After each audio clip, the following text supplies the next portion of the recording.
એ રામ રામ. આજની આ રેખાબેનનું ફોર્મ ભરાવાની આ સભાની અંદર ઉપસ્થિત રાજસ્થાનના ખૂબ જ લોકપ્રિય મુખ્યમંત્રી ભજનલાલ શર્મા સાહેબ, ગુજરાત સરકારના કેબિનેટ મંત્રી બળવંતસિંહ રાજપૂત સાહેબ, સન્માનીય મંચ, ઉપસ્થિત યુવાન દોસ્તો, માતાઓ અને બહેનો, જમવાનું તો પતી ગયું છે તો ઠંડા ઠંડા કેમ બેઠા છો? એક વાર જોરદાર જય કરાવ લગાવો. બોલો ભારત માતા કી. બનાસકાંઠાની ભૂમિમાં આવો જયકારો ના ચાલે, હજુ આથી જોરદાર. બોલો ભારત માતા કી. ધન્યવાદ દોસ્તો. રેખાબેન નું ફોર્મ ભરવા આવ્યા છે અને સાથે મોદી સાહેબ નો સંદેશો લઈને આવ્યા છીએ. સંદેશો છે ગુજરાતના દેશના વિકાસનો, સંદેશો છે ગરીબના વિકાસનો, સંદેશો છે ગામડાઓના વિકાસનો, સંદેશો છે આત્મનિર્ભર ભારતનો અને સંદેશો છે આ દેશના સાર્વભૌમત્વનો. આ સંદેશો લઈને તમારી વચ્ચે આવ્યા છે. દોસ્તો, આ ચૂંટણી કોઈ જાતિ, ધર્મ, પ્રાંત કે વ્યક્તિની નથી. આ ચૂંટણી છે રાષ્ટ્રવાદની. આ ચૂંટણી છે નરેન્દ્રભાઈની અને નરેન્દ્રભાઈની આપણી ચૂંટણી છે. યાદ કરવું પડે કે આ 50 વર્ષ પહેલા જ્યારે નરેન્દ્રભાઈએ આ દેશનું સુકાન સંભાળ્યું, એ પહેલા આ દેશની હાલત શું હતી? એ પહેલા દરરોજ પેપરમાં આવે કે 5 લાખ કરોડનું કૌભાંડ, 2 લાખ કરોડનું કૌભાંડ અને છેલ્લે તો આંકડો માંડ્યો ત્યારે 22 લાખ કરોડ રૂપિયાનું કૌભાંડ. એવી સરકાર એ દિલ્હીમાં રાજ કરતી હતી. એક એવી સરકાર હતી કે દિવસે ને દિવસે દેશમાં અરાજકતા, કોમી દાવાનળ, દિવસે ને દિવસે ગરીબીમાં વધારો. એક એવી સરકાર જે ફક્ત સત્તાના મદમાં, સત્તાને ભોગવા માટે આવેલા લોકો હતા.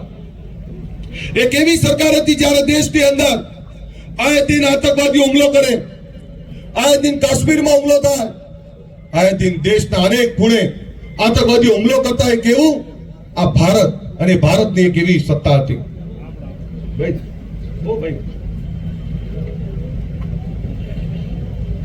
આપને એ કહેવા આવ્યો છું, કોઈ પત્રકારે મને પૂછ્યું કે 70 વર્ષનું ક્યાં સુધી ગાળું ગાશો, ક્યાં સુધી તમે જૂની સરકારને યાદ કરશો? મેં કહ્યું કે જૂની સરકારને એટલે યાદ કરવી પડે તો જ નવી સરકારે શું પરિવર્તન લાવ્યું છે ખબર પડે, આજની પેઢીને ખબર પડે. નરેન્દ્રભાઈએ જયારે ગુજરાતનું સુકાન સંભાળ્યું ત્યારે ગુજરાતની હાલત શું હતી? યાદ છે આ બનાસકાંઠા અત્યારે જે કોઈ લોકો વાત કરે છે? કાલે મેં ઘણા બધા વક્તાઓને સાંભળ્યા, કોઈ પાણીની વાત કરતું હતું, કોઈ રોડ રસ્તાની વાત કરતું હતું, કોઈ એવું કહેતું હતું કે ફક્ત પાકિસ્તાનની વાત થાય, કોઈ એવું કહેતું ફક્ત મંદિરની વાત થાય. પણ મારે તો દૂર નથી જવું. યાદ કરો, નરેન્દ્રભાઈ જયારે ગુજરાતના મુખ્યમંત્રી બન્યા ત્યારે આ ગુજરાતની શું હાલત હતી? આજની યુવા પેઢીને કદાચ ખબર પણ નહીં. પણ એ ગુજરાત આ જ બનાસકાંઠા છે. બનાસકાંઠાની અંદર ગામોના ગામો પોતાના માલદાર લઈને ઉનાળાની અંદર ખાલી થઈ જતા, પીવાના પાણી માટે તરસતા. ખેતી અને સિંચાઈના પાણીની તો કલ્પના જ ના થઈ શકે. એ બનાસકાંઠા પણ આપણે બધાએ જોયું છે. યાદ કરો એ દિવસો જ્યારે કચ્છની અંદર ટ્રેનથી પાણી મોકલવામાં આવતું, સૌરાષ્ટ્રની અંદર ટ્રેનથી પાણી મોકલવામાં આવતું. અને આપણી તો કમનસીબી છે બનાસકાંઠાની.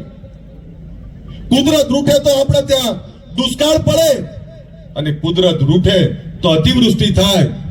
આ બનાસકાંઠાની દશા આપણે બધાએ જોયેલી છે. જે લોકો આજે બનાસકાંઠાના વિકાસને વાગલવાનું કામ કરે છે એવા લોકોને કહું છું, આ પાણી ક્યાંથી આવ્યું? માં નર્મદાના વધામણા ક્યાંથી થયા? અને કલ્પના કરો, પાણી બનાસકાંઠામાં ના પહોંચ્યું હોય તો આ બનાસકાંઠાની શું દશા હોય એ કલ્પના કરો તો ખબર પડે. દોસ્તો, આ લોકો ક્યારેક કેનાલોનો મુદ્દો બનાવે, ક્યારેક બનાસ નદીનો મુદ્દો બનાવે. કાલે એક આગેવાન એવું કહેતા કે બનાસ ઉપર પુલ બનાવો, કોઈ આગેવાન એવું કહેતા હતા કે નર્મદાના પાણી હજુ નહીં પહોંચ્યા. હું આજે એમને કહેવા માંગુ છું, નરેન્દ્રભાઈ આવ્યા, એમને પહેલો સંકલ્પ કર્યો કે મારા ગુજરાતના છેવાડાના માનવી સુધી, એક એક ગામ સુધી મારે પાણી પહોંચાડવું છે.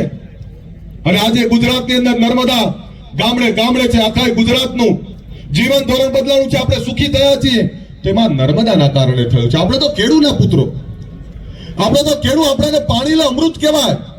આ પાણી કોણે આપ્યું? મોદી સાહેબે આપ્યું. આપ્યું કે ના આપ્યું? તો જરા હુંકારો આપજો ને ખબર પડે. ઠંડા થઈને ના બેહી રહેતા. તમને બીજો દાખલો આપી દઉં પછી મારી આગળ વાત વધારું. એક તાલુકા પંચાયતની ચૂંટણી હતી અમારા ત્યાં, અને તાલુકા પંચાયતની ચૂંટણીને બાજુના ગામમાં બધા મતની અપીલ કરવા ગયા. આ હું 20-25 વર્ષ પહેલાની વાત કરું છું. મતની અપીલ કરવા ગયા, આ કોઈ ગામ આવ્યું, સરસ સભા રહી, એક ઘર ના આવ્યું. આ ધ્યાનથી સાંભળજો દોસ્તો, એક ઘર ના આવ્યું. એટલે સાંજે ગયા, એટલે પછી કોઈએ ચર્ચા કરીને કહ્યું કે ભાઈ આખું ગામ આવ્યું પણ એક ઘર ના આવ્યું. ત્યારે ગામના 2-4 લોકો ભેગા થઈને ગયા, ભાઈ તમે કેમ ના આવ્યા? આખું ગામ ભેગું થઈને એક જ પાર્ટી મતદાન કરવા માંગે છે. તો કે ના, ફરીથી ગામ ભેગું કરો, મારે ગામ વચ્ચે કેવું છે. ફરીથી બીજા દિવસે ગામ ભેગું કર્યું, ગામ ભેગું કર્યું, અને ગામ ભેગું કર્યા પછી પૂછ્યું કે ભાઈ તારો વાંધો શું છે? તો પેલા ભાઈ એવું કહ્યું કે આ જે ઉમેદવાર લડે છે ને એના ખેતરમાં આજથી 10 વર્ષ પહેલા એનું જીરાવાળું ખેતર હતું, મારી ભેંસ ગઈ અને એના હાથીએ, એના કામવાળાએ મારી ભેંસને ધોકો માર્યો તો, મને એ નહીં ભૂલાતું હજુ. એટલે 10 વર્ષ પહેલા ભેંસને મારેલો ધોકો નહીં ભૂલાતો, તો પછી જેને પાણી આપ્યું છે એ કેવી રીતે ગુણ ભૂલાય? આપણે કોઈનો અવગુણ નહીં ભૂલી શકતા તો કોઈનો ગુણ કેવી રીતે ભૂલાય? બબે પેઢી યાદ રાખીએ, આપણી તો સંસ્કૃતિ છે. યાદ કરો કે જ્યારે અંધારું થાય તો મારે ગામડે જઈએ એટલે દાદી એવું કે બેટા ખાઈ લો, હમણાં લાઈટ જતી રહેશે. આ 24 કલાક વીજળી કોણ લાવ્યું? તો એ નરેન્દ્રભાઈ લાવ્યા. દોસ્તો, આ બનાસકાંઠાનો વિકાસ એમની નહીં થયો. આ ગલબાબાને વાત કરે લોકો, આ ડેરીની જ્યારે આપણે કલ્પના કરી, આ ડેરીને રોજ ટાર્ગેટ કરે કે અમારો ચૂંટણીનો મુદ્દો ડેરી અને બેંક છે. શું બગાડ્યું તમારું ડેરી અને બેંકે? આ ડેરી અને બેંકે આ બનાસકાંઠાનું જીવન ધોરણ બદલી નાખ્યું. યાદ કરો કે આ ડેરીનું ટ્રાન્ઝેક્શન કેટલું હતું, ટર્નઓવર કેટલું હતું. આજે આ ડેરી 20-25 હજાર કરોડનું ટર્નઓવર કરે છે. બીજા રાજ્યો તળવળે છે, બીજા રાજ્યો વિનંતી કરે અમારા રાજ્યમાં પણ બનાસ કરો. એક એક ગામની અંદર લાખો કરોડો રૂપિયા આવે, એ ડેરી માટે તમે આવું બોલો છો. આ લડાઈ કોઈ રેખાબેનની કે કોઈ પાર્ટીની નથી. આ લડાઈ છે આપણે આપણા માટે જે કામો કર્યા છે, આપણા માટે જેને ગુણ કર્યો છે, એનું ઋણ ઉતારવાનો આ લડાઈ છે. દોસ્તો, જે લોકો જાતિવાદની વાત કરે છે, હું પણ જાતિવાદમાંથી આવેલો છું, પણ જાતિમાંથી આવેલો છું તેમ છતાં કહું છું આપને, રાષ્ટ્રથી વધારે મોટું કોઈ નથી. અને આજે આ દેશને યુગ પુરુષ મળ્યા છે નરેન્દ્રભાઈ. આ એક એવો યુગ પુરુષ આપણને મળ્યા છે જેણે આખા દેશની કાયા પલટ કરી નાખી. યાદ કરો ને કોંગ્રેસના શાસનના દિવસો, કે જ્યારે એ વખતના વડાપ્રધાન રાજીવ ગાંધી એવું કહેતા કે દિલ્હીથી 1 રૂપિયા મોકલું છું અને 15 પૈસા પહોંચે છે, તો 85 પૈસા કોણ ખાઈ જતા હતા? એ કોંગ્રેસ વાળા જ ખાઈ જતા હતા. એમના જ વડાપ્રધાને સ્વીકારેલું. જ્યારે નરેન્દ્રભાઈ અહીંયા પહેલી વાર વડાપ્રધાન બનવા જઈ રહ્યા હતા ત્યારે એવું કહેતા હતા આપણાને કે દિલ્હીની તિજોરીનો ચોકીદાર બનવા જઈ રહ્યો છે. ત્યારે મને પણ એવું થતું કે વડાપ્રધાન ચોકીદાર કેવી રીતે બને? આજે ખબર પડે છે કે 10 વર્ષથી આ યુગ પુરુષ ત્યાં વડાપ્રધાન તરીકે બેઠા છે, ત્યારે એ 10 વર્ષથી ત્યાં બેઠા છે. હવે ખબર પડે છે કે સાચા અર્થમાં આ જનતાની કમાણીના, આ દેશની તિજોરીના ચોકીદાર નરેન્દ્રભાઈ આજે ખબર પડે છે કે કેમ કહેવાય. જનધન ખાતા ખોલે ત્યારે કોંગ્રેસ વાળા હસતા હતા. આજે દિલ્હીથી 1 રૂપિયો મોકલે છે, સીધું જનધન ખાતામાં જાય છે. ખેડૂતોના ખાતામાં સીધા પૈસા જાય છે. જરૂરિયાતમંદના ખાતામાં સીધા પૈસા જાય છે. તો આ સાચા અર્થમાં દેશની તિજોરીના ચોકીદાર છે. આજે દેશનું જીવન ધોરણ બદલાણું છે. યાદ કરો એ દિવસ જ્યારે પાલનપુરથી અમદાવાદ હોય તો 10-10 કલાક થઈ જતા. આ સડકો એમની નથી બની. મેં કાલે જોયું કોંગ્રેસ વાળા ફક્ત કોઈને માટે ખરાબ બોલવા માટે જ ઉભા થયા હતા. પણ કોંગ્રેસ વાળાને પૂછો તો ખરા કે તમે જીતીને આવશો અમારા માટે કરશો શું? ક્યારેક પૂછો તો ખરા એમને કે તમે શું કરવાના છો. એમની જોડે કોઈ મુદ્દો નથી, પણ પૂછજો કે અમને ખબર છે કે તમે આવશો તો શું થશે. ફરતી ઉનાળો હશે, માટલા ફૂટશે, પાણી માટે લોકો તળવળશે. કારણ કે ગભાગ્યા એવા છે કે મોદી સાહેબ આ પછી ક્યારે દુષ્કાળ નહીં પડ્યો, પણ કોંગ્રેસ હતી તો દર 5 વર્ષે 2 દુષ્કાળ આવતા હતા આપણા ઉપર. કારણ કે એમાં સચ્ચાઈ નથી, ઈમાનદારી નહોતી. એવા લોકોને કહું છું, કોંગ્રેસ આવશે તો ફરીથી ભાઈરાજ આવશે. કોંગ્રેસ આવશે તો ફરીથી એ ભ્રષ્ટાચાર આવશે. કોંગ્રેસ આવશે તો આ દેશને તોડવાની તાકાતો આવશે. કોંગ્રેસ આવશે તો ફરીથી આ દેશની સુરક્ષા અસુરક્ષિત થશે.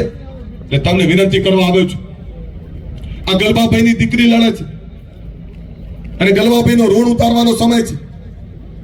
જો આપણે 10 વર્ષ પહેલા આપણી ભેંસને ધોખો મારેલું ના ભૂલી શકતા હોય તો જેણે આ ડેરીની સ્થાપના કરી અને ડેરી થકી આ કોઈ બનાસકાંઠા સુખી થયો છે એનો ગુણ ભૂલાય ખરો?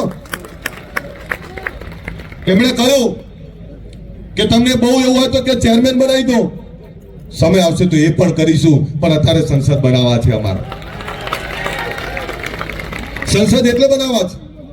નરેન્દ્રભાઈની જોડે કમળ મોકલવું છે બનાસકાંઠાનું.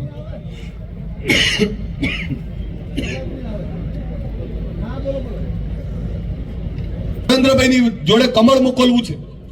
10 વર્ષમાં દેશ બદલાણો છે. 10 વર્ષમાં દેશની અંદર લોકોનું જીવન ધોરણ બદલાણું છે. કાલે એમના નેતાઓ કહેતા કે અમને રામ મંદિર સિવાય બીજો કોઈ મુદ્દો જ નથી. તો રામ મંદિર સિવાય મુદ્દો નથી તો એ પણ દિવસ જોયા છે અમે કે આ દેશના આદ્ય સ્થાપક, આ દેશના ઈષ્ટદેવ રામચંદ્ર ભગવાન 500 વર્ષ સુધી તંબુમાં રહ્યા. ત્યારે તમને ક્યારે એવું ના થયું કે લાવો અમારા ભગવાન માટે મંદિર બનાવીએ? દોસ્તો, સીતાજી સ્વર્ગમાં રામને પૂછતા હશે કે દેશ આ દેશ આપણો રામ, આ આપણા બાળકો, આ દેશની અંદર બધા આપણાને ભગવાન તરીકે પૂજે છે, પણ હજુ તમારે તંબુમાં જ રહેવાનું? ત્યારે સીતાએ કહ્યું હશે, રામે કહ્યું હશે કે સીતા ચિંતા ના કર, ગુજરાતમાંથી નરેન્દ્ર મોદી આવશે ને એ જ મારું મંદિર બનાવશે. તમને રામ મંદિર બન્યું એ ના ગમ્યું? રામ મંદિરના જ્યારે ભગવાનની પ્રાણ પ્રતિષ્ઠા થતી ત્યારે કોંગ્રેસ વાળાએ ના પાડી. તો શું અમે હિન્દુ નથી? તમે હિન્દુ નથી? તમે રામમાં નથી માનતા? એમને રામ ગમતા જ નથી એટલે એમણે ના પાડી કે ના અમે નહીં જઈએ. એવા કોંગ્રેસને માફ કરાય ખરું?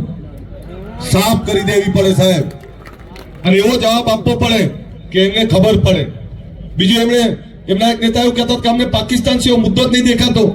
તે દિવસો પર જોયા છે કે કાશ્મીરમાં આए दिन પાકિસ્તાન કાંકરીચારો કરતું, પણ હવે પાકિસ્તાનમાં લોકોને ખબર પડી ગઈ છે કે પાકિસ્તાનના લોકો એવું કહે છે ત્યારે આતંકવાદીઓ કે હવે ભારત બાજુ ના જવાય, ત્યાં 56 ની છાતી વાળો મોદી બેઠો છે, સીધા જ ઉડાડી મારશે, ત્યાં સ્વાગત નહીં થાય ફૂલાથી. અને મને ચિંતા એ છે કે જે લોકો જાતિવાદથી મારા સમાજને ભરમાવાનો પ્રયત્ન કરે છે એવા લોકોને કહું છું, 7 તારીખે ચૂંટણી પતી જશે. પછી શું? પછી ક્યાં જવાનું? વર્ષો સુધી મારા સમાજને પણ સત્તાથી વિમુખ રાખ્યો. વર્ષો સુધી મારા સમાજને પણ સત્તાની વિમુખ રાખ્યો. મારા સમાજને તરસ લાગી તેવું કહ્યું કે કુવા બાજુ ના જા. એને રણની દિશા બતાવી. હું તમને કુવાની દિશા બતાવવા આવ્યો છું કે સત્તા જોડે રહેવાને સત્તાની વચ્ચે રહી અને સરકારના લાભ લેવાય તો જ આ સમાજનો ઉદ્ધાર થાય. કમનસીબી એ છે અમારી પર જે સમાજમાંથી આવું છું. એવું નથી કે આ સમાજને મુખ્યમંત્રી નહીં મળ્યા, એવું નથી કે આ સમાજને મિનિસ્ટરો, ધારાસભ્ય, સંસદ સભ્ય નહીં મળ્યા. કોઈને એવું ના થયું કે લાવો ગાંધીનગર, આ અમદાવાદ કે બનાસકાંઠા કે પાટણની અંદર અતિ ભવ્ય ઠાકોરોની યુનિવર્સિટી બનાવીએ. આજ સુધી અમે તરસ્યા અને ભૂખ્યા છીએ. આ વાત પણ કરવા આવ્યો છું તમને, અને વચન આપવા પણ આવ્યો છું કે સરકાર જોડે જગ્યા માંગી લીધી છે અમે, અને દિવાળી પહેલા આખા ગુજરાતના ઠાકોર સમાજ, બક્ષીપાન સમાજના દીકરા દીકરીઓ માટે યુનિવર્સિટી ને સ્કૂલ કોલેજ માટેનું ભૂમિપૂજન કરવાનું છે, એનું આમંત્રણ આપવા પણ આવ્યો છું આપને. મને ખબર છે ખાલી ખાલી વાતો વચનો થશે, ત્યારે હું ઠાકોર સમાજને કહું છું, આ ચૂંટણી કોઈ જાતિ ધર્મ કોઈ વ્યક્તિની નથી, આ ચૂંટણી નરેન્દ્રભાઈની છે. આખો દેશ નરેન્દ્રભાઈમાં બન્યો છે, ત્યારે તમે કેમ પાછળ રહો છો? તમારે પાછળ નથી રહેવાનું. સત્તા અને સત્તાના લાભ અને એના ફાયદા લેવાના છે. અમારે કેસાજીને બધા આગેવાનો બેઠા છે. હું એમને પણ કહું છું, એક ઘરે જાઓ, કહો બધા કે આ ચૂંટણી કોઈ વ્યક્તિની નથી, આ ચૂંટણી છે એ રાષ્ટ્રવાદની, આ ચૂંટણી છે નરેન્દ્રભાઈની, આ દેશની ચૂંટણી છે અને આમાંથી કઈ બીજું નથી મળવાનું. અને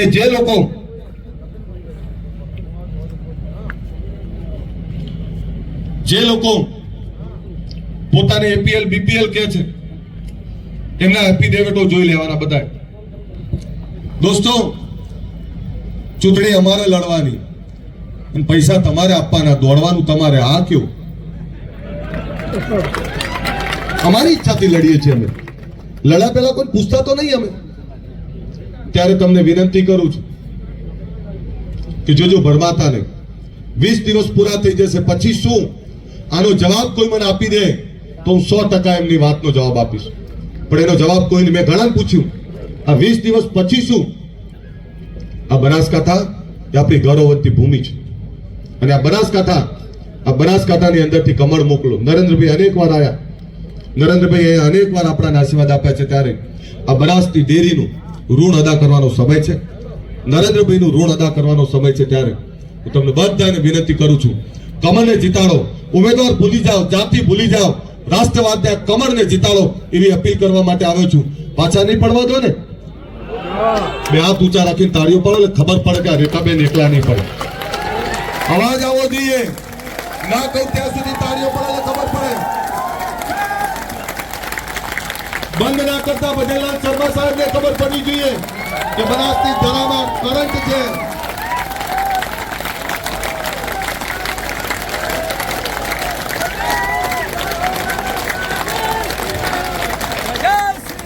સાહેબ, આપણે બીજી વાત પણ કરું. હમણાં બાહુભાઈએ વાત કરી વારીનાથ ભગવાનની. સાહેબ, કેટલો મોટો પ્રસંગ કહેવાય. વારીનાથ ભગવાન જેને આપણે બધા પૂજીએ છીએ, એ માલધારી સમાજની તરફની આપણી એ જગ્યા, માલધારી સમાજનો એ પ્રોગ્રામ, દેશના વડાપ્રધાને એવું થાય કે મારે મારા માલધારી અને મારા વારીનાથના આશીર્વાદ લેવા જવું છે. સાહેબ, માલધારીઓ માટે તો આ અતિ ગૌરવની ક્ષણ છે. દેશના વડાપ્રધાન જ્યાં જવા માટે ટાઈમ લેવો પડે, એ સામેથી તમને કે મારા નાથ, મારે તારા દ્વારે આવું છે. એ નાથના ત્યાં આપણા ભગવાન આવ્યા હોય, એવા વારીનાથ ભગવાનના ત્યાં માલધારીઓના ત્યાં આવ્યા હોય, એનો ઋણ અદા કરવાનો સમય છે. હું ઠાકોર ને બક્ષીપંચ સમાજના લોકોને કહેવા માંગુ છું, આપણા શૈક્ષણિક ભવનમાં આ દેશના વડાપ્રધાન આવવાના છે, એ વખતનું આમંત્રણ આપવા પણ આવ્યો છું. અને નરેન્દ્રભાઈ વડાપ્રધાન બનવા છે, એમાં કોઈને શંકા નથી. તો આપણે પાછા કેમ રહીએ? રહેવાય તો ફરીથી જોરદાર તાળીઓથી આપણે વધારી લઈએ અને અવાજ આવો જોઈએ બધી બાજુથી. બોલો ભારત માતા કી. છેક સુધી અવાજ આવવો જોઈએ. અવાજ જોરદાર તાળીઓ આવે પછી જ હું તમારી જગ્યા છોડી શકો. જોરદાર બે હાથ ઊંચા રાખીને તાળીઓ પાડો.